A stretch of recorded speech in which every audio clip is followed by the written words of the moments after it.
Damaged Defenders by Sherza. Chapter 9. Jean and Phil. Jean had made a quick round of everyone, making sure there were no serious injuries.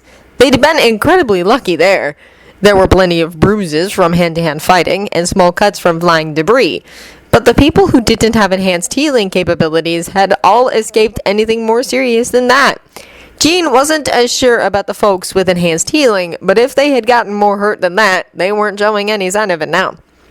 Better still, while most of them were tired, the only one who seemed to have hit the too exhausted to stand stage was Dr. Banner, and from the way he was acting, that was normal for him post-transformation. A good meal, and the attendant chance to sit and rest for a bit, and they'd all be good to go again. Which was probably a very good thing, because despite their best efforts, a 5 or 6 block radius around Stark Tower looked like exactly what it was. A war zone. By some miracle, all the buildings in the area were still standing, but many of them had taken some fairly heavy damage, not to mention the roads being full of enormous potholes from the Chitauri weapons. The flyers, dead Chitauri, and 3 dead whale things were all sprawled all over the streets. How they'd managed to keep the whale things from crashing into or landing on a building in their death throes, she would never know. The really good news was that the X-Jet had survived unscathed. She'd been as shocked as everyone else when Steve had greeted Logan like a long-lost friend. She, Charles, and Hank had all suspected Logan was older than he looked. For that matter, so had Logan. But in all their calculations, none of them had seriously considered the possibility of him being older than Charles. When Logan stomped off, she mentally reached for Charles. "It's over. No one suffered anything worse than scrapes and bruises. We may need to get Rogue over here, though." Even 6 months in, she still didn't really understand the relationship between Logan and Rogue. How could they get so deeply attached to each other in, a matter of a couple hours at most? Because from what Logan had told them later, Rogue had been in his truck with him for only a short while before Sabretooth had attacked. And Logan had been willing to fight to the death even then to keep Rogue safe. And he'd only upped the ante from there. She'd never seen anything like it. Charles, of course, was able to fish why Rogue might be needed from her without her expressly telling him. "That is unexpected," he told her. "If he continues avoiding everyone, let me know, and I will certainly arrange for Rogue to get there." This is a lot to process for him. Phil Coulson had served his country in one capacity or another since he was a fresh-faced 18-year-old boy. He'd enlisted straight into the Army Rangers and had fought hard to not just complete but excel in all the training required to get into Ranger School without first serving in the General Army. He'd served in multiple theaters before his record brought him to the notice of the Infant Shield Agency, and he'd allowed himself to be recruited. He'd realized within 6 months that he'd made a horrible mistake. Whatever the agency purported to be about, the welfare of the country and the world wasn't it. It was more like control everyone everywhere and wetworks the ones that won't let us yank their chains. Fury was the worst, and possibly the source of the problem if Phil wasn't going to take the easy route and blame the WSC. To Fury, agents were tools, things to be used and controlled, and if they broke, discarded. He had no patience and made no allowance for the fact they were all human. Phil had admired and wanted to emulate a certain red, white, and blue-wearing hero practically all his life. He'd gone into the Army, into the Rangers, because of the captain, because he believed in the same things the captain was said to have, and agreed completely with the general philosophy of standing up for what you believe in and doing something about it. Joining an agency that was seemingly one, admittedly fairly large, step away from standing for everything Phil disliked at best and hated at worst was horrifying. But Phil had figured out fairly early on that he wasn't the only one that had been hoodwinked.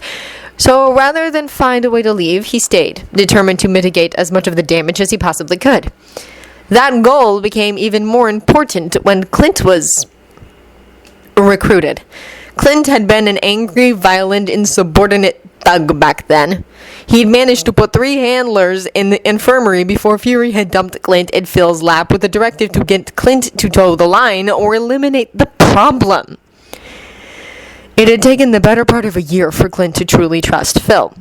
Given what Phil had learned about Clint's life prior to his recruitment, Phil counted earning Clint's trust as one of his greatest achievements, second only to earning Natasha's. It had been a fun time. By then, Clint had learned to trust Phil, and Phil in turn had learned to trust Clint as well. So he hadn't hesitated when Clint had refused to take the shot, wanting to try to bring Natasha in. Because he'd agreed with Clint's line of thought. Natasha was as legendary in her own way as the captain. You never, ever saw her. She was in, out, and gone long before you realized she was in the area. So for there to be word of her whereabouts at all was alarming. That she had seemingly been oblivious to the fact she was in a sharpshooter's sights was even more so. Fury had damn near burst a blood vessel when Phil had walked into headquarters with a smirking, strutting Clint and a silent, stealthy black shadow at their heels. But by then, Phil had a lot of protection from the worst of Fury's manipulativeness. He was well known in the agency for his competence in the field, his rock-solid calm, the fact he never ever left an asset hanging, and the fact he had the trust of the most antisocial, untrusting agent in the agency. Just bringing the infamous Black Widow in had catapulted him to near legendary status. The fact that later she trusted him and point blank refused to work with any other handler had ensured Phil couldn't be touched. Because not even Fury was stupid enough to piss off the Black Widow if he could help it. Or, well, that had been true for a long time. These days, Fury seemed to have lost his fear of her because the last few years he'd begun trying to yank Phil's chain again and had been trying in various ways to break their triad apart. For all the good it had done him, Phil had laughed for hours when he found out that Natasha had lost the handler Fury had tried to saddle her with for the Russian job within half an hour. She then texted Phil with a very smug note about it. Phil, Clint, and Natasha had actually sat down and planned how they were going to deal with the Tony Stark situation when Stark was kidnapped in Afghanistan and busted his way out in an armored suit. Fury had been entirely too interested in Stark for any other comfort. None of them really believed that Tony was the drunken wastrel he frequently seemed to be in the press, and none of them wanted to see Stark cornered into being yoked to S.H.I.E.L.D. So they'd come up with plans and contingency plans, and if Phil did say so himself, they'd worked flawlessly. Of course, it helped that the plans largely depended on Fury being Fury and doing most of their work for them. The only thing they'd had to outright lie about had been Natasha's report on Stark. She was far better at reading people than that, which meant she'd known what to put on the report that would both make Stark less appealing to Fury and, if or when Fury shared that information with Stark, would piss Stark off and make him not want to work for Fury even if Fury decided to ignore the report's negative slant. They'd been waiting all this time for an opportunity to have somewhere to go that was safe enough that they wouldn't have to be on the run. The Avengers Initiative had provided that opportunity. Mostly through Tony, whom Clint knew damn well was pissed off at Fury over the Palladium snafu. And beyond furious at Ross, who had used Stark weapons to chase down Bruce. If there was one thing Phil had learned about Tony that Fury had not, it was that Tony was ruthless and favored a scorched earth policy when it came to his enemies. Phil wasn't sure Fury was on Tony's enemy list quite yet, but he was damn close to it. He'd spent the invasion coordinating the police, National Guard, and army forces that had joined the battle, and then had gotten everyone on the same page when it came to the cleanup.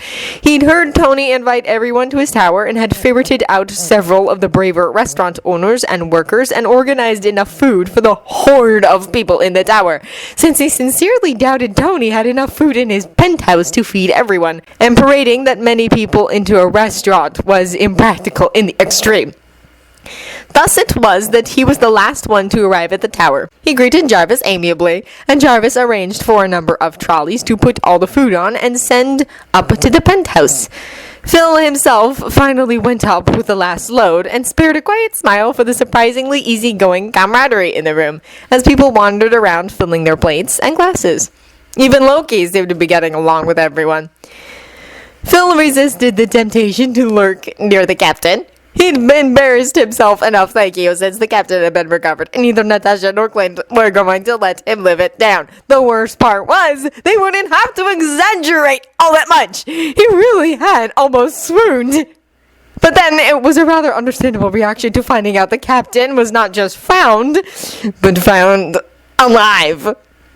Or at least that was the version of events Phil would insist on when asked. Not that much of anyone would believe him. Well, he had to appear to be human sometimes, he supposed. He did a rapid head count and frowned when he didn't spot Banner. He was fairly sure the man was somewhere in the penthouse resting, but he really needed to eat. Transforming seemed to take quite a toll on Bruce, and skipping a meal wasn't the best idea. He quietly started to gather a plate together, only to stop with just a few things on the plate when he spotted Tony browsing the selections in the same way. Given Tony's interest in Bruce on the helicarrier, Phil was willing to bet that the plate was for Bruce. A few moments later, he was proven correct when Tony disappeared with a full plate. He came back a few minutes later, talking on the phone. From what Phil could hear, it was Pepper, probably trying to get back to the city, he supposed, which brought some other ladies to mind that might like to be here. Once Tony had hung up, Phil had wandered over. "Agent," Tony said. Phil carefully suppressed a smile. It had taken him a little while to realize that Tony bestowed nicknames on two classes of people. Those he disliked, and those he considered friends and family. Phil had initially assumed the nickname habit was solely reserved for people Tony didn't like or wanted to annoy until he'd overheard a phone call with Lieutenant Colonel Rhodes, and Tony had called him no less than 3 nicknames in the space of roughly 5 minutes. Given that information, Phil had decided to construe Tony's insistence on Agent as his name as a sign that Tony considered him a friend. "Mr. Stark," Phil said. "Miss Potts able to find a flight in?" "Yeah." "Mr. Stark, I wonder if it would be possible for you to arrange for another flight?" Phil asked. "Portland?" Tony asked, giving Phil a shit-eating grin. "Tromso, actually. It's where we sent Jane Foster and Darcy Lewis when Loki attacked. We were worried he'd go after them to complete the set he started with Selvig." Tony nodded. "Jane's the astrophysicist, right?" "Yes." "Well, I'm sure we could use a few of those around here now. Fabio sure isn't going to object, if he's as sweet on her as the files seem to indicate," Tony said. Phil gave a purely mental snort of amusement at Thor's nickname. "She seemed to be quite as taken with him. If she has seen the news, I am quite sure she is eager to return to the States in hopes of reuniting with him. She's been working for the last year to accomplish that goal." "Right. I'll get a plane there first thing. They probably won't be here until tomorrow, but there's no way Thor's going anywhere anytime soon," Tony said. "Thank you, Mr. Stark."